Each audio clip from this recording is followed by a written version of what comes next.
Yogakshema was the very first organization that included care partners or caregivers along with the people with chronic illnesses for their treatment. It's a very technical term. What does that mean? You know, in the past few centuries, one of the biggest breakthrough in the scientific field is that the brain can change at any age. This discovery that the brain can change at any age was really very crucial, and that it opened up many vistas and avenues for the treatment of people, and not just for treatment of illnesses, as you will see how Yogakshema has used this capacity of neuroplasticity in various different fields. If we need to change our life, of course, we need to change our brain. How does that happen? If we change our mind consists of thoughts, emotions, feelings, perception, memories, belief system. All of these, if we can change in a highly structured, effortful, willful, conscious manner. So if we change our thoughts, we change our brain. If we change our feelings, we change our brain. If we change our emotions, we change our brain. If we change our memories, we change our brain. If we change our perception, we change our brain. If we change our belief system, we change our brain. But all of these changes at the level of the thought, emotions, feelings, perception, belief system, memories, all of this, until and unless it is followed by changing in our experience, which means changing in our habits, changing in our behavior, there won't be long-lasting changes in the very structure and function of the brain. And this change, how the brain can restructure itself, remold itself, this is called rewiring. And the technical term for rewiring of the brain is neuroplasticity. So neuroplasticity actually begins from a single thought, but it has to end with action to have long-lasting changes in our lives. The first and foremost and the easiest is the importance of application of neuroplasticity in physical rehabilitation. And this we see in many of the neurological illnesses, starting with stroke. It could be TBI, traumatic brain injury, any kind of trauma that is caused for brain.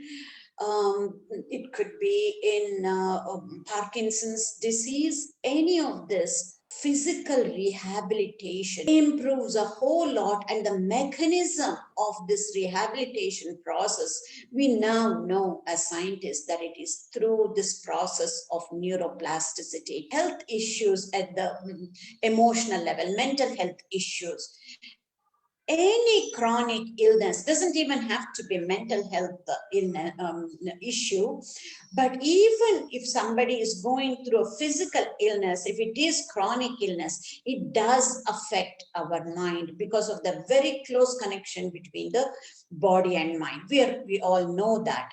So for people with chronic illnesses, how they can keep their emotions at a level so high enough to aid in the healing process. This is how we would educate people. And going from that, we have treated panic disorders, anxiety, and depression. And then much more than that, just the interpersonal relationships. Most of us don't have any issues, any problems, but I can assure you each and every person will have some issue or other when it comes to interpersonal relationships, either with family or with friends, with their loved ones. So we have educated people about the importance of understanding how to utilize this application of neuroplasticity in nurturing healing feelings, healing emotions. Extremely important, the application of neuroplasticity. This is for anybody and everybody, starting with young kids to people who are retired and who are bedridden too. They can still improve their quality of life, because quality of life is directly dependent on the quality of our experience in life. And that quality of experience in life is directly related to the quality of mind. Lifelong learning is nothing but an ongoing, voluntary, and self motivated pursuit of knowledge. We know lifelong learning means pursuit of knowledge, but that pursuit of knowledge has to be an ongoing process because it's lifelong, and voluntary, not because somebody else says so, and it has to be self-motivated. Self-motivated is really important. Neuroplasticity is nothing but that repetitive action over a period of time, not just once in a while. That neurodegeneration slows down a lot when we do the neuroplasticity exercises. All that it means is keeping at the physical exercises, keeping at the cognitive exercises, keeping at the emotional exercises, or in other words, what we call this as tools, rewiring tools for the brain, or neuroplasticity tools. Once we understand, and the person has to take the onus and responsibility. See, this is the thing, that it is the plasticity tools or the rewiring tools. It has to start from that person. Nobody else can do or help the person except motivate and educate. Any exercise for the matter will rewire our brain. All it means, neuroplasticity means, our brains are constantly changing whether we know it or not. Every thought we get, the structure of the brain changes. When I say the structure at the molecular level, at the electrical level, but it doesn't do long lasting changes. To make long lasting changes, it has to be repetitive, so that the networks are created or broken or created. So it is all about repetition. Now, what we're trying to do is to focus just at the level of the body, physical body level, at the gross body level. We also need to think about our emotions and feelings, which is also very, very important, you know.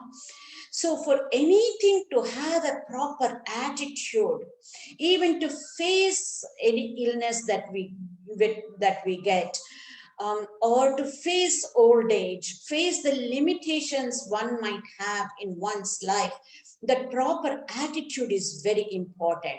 So it is like being hopeful and having being optimistic and being positive. That is like seeing the silver lining in any cloud.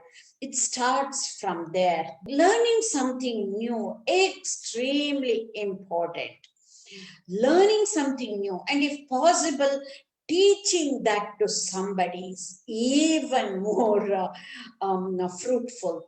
Any age we can learn something new all the time. Learning something new and developing an attitude of gratitude. We don't give too much importance for this, to be grateful to anything and everything we face in life. There is so much research that has happened. We know people who have an attitude of gratitude are much happier. And then having simple things, nutritious food, and especially not using refined food products, and especially refined sugar, and good fat, not saying non-fat, good fat is also equally important. Sleep is extremely important, especially for rewiring of the brain. And I cannot stress this enough, that importance of physical activity. I think that slide says it all. We know what are the types of chemicals are released while we are physically active. We knew about the endorphins and serotonin, happy chemicals, all of that. The newest chemical is what is called as BDNF, brain derived neurotrophic factor, which is shown, this has been shown in, of course, animal experiments, and it has been shown in West with students, when students are physically active, even on the day when they go to exam, when they do their exercise, it could be jogging, it could be weightlifting, whatever it is, that is what helps them to recall now what they have studied. The memory increases, the focus increases, concentration increases because of that chemical BDNF that is released because of the increased physical activity. Recent research in epigenetic, epi means above, at a meta level.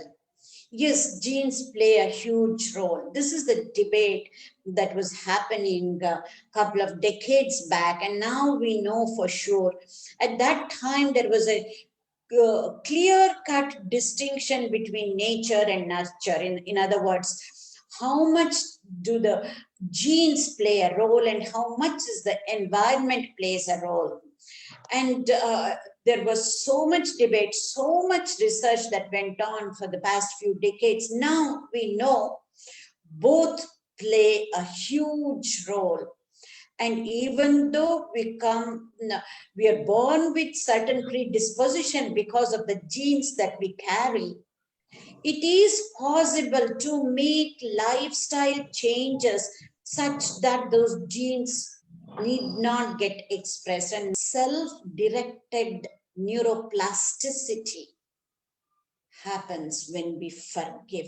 So, based on neuroscience, what is consciousness? According to neuroscience, right now we are all awake, we are all conscious, we are conscious of what is happening in the external world, we are conscious of what is happening in our body. That self-awareness, that is consciousness.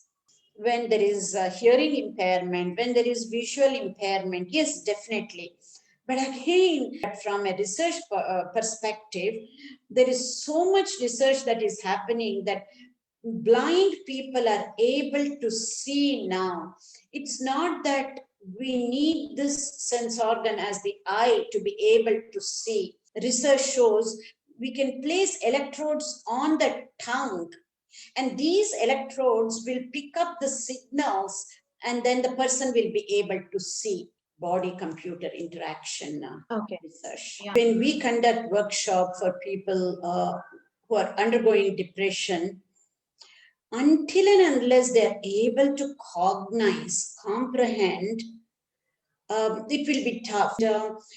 For people who are severely depressed, we advise them to take certain medications according to their doctor's advice. And once they're able to sit and focus and not resist the learning, that is very, very important. That is why that self-knowledge, or that voluntarily we need to be able to put this into practice, not because somebody else says so, then it is not empowering. The more we understand why we do this is where it becomes empowering. If we just focus on how, a lot of people will do the exercises, they will do every day. It's just as part of exercise.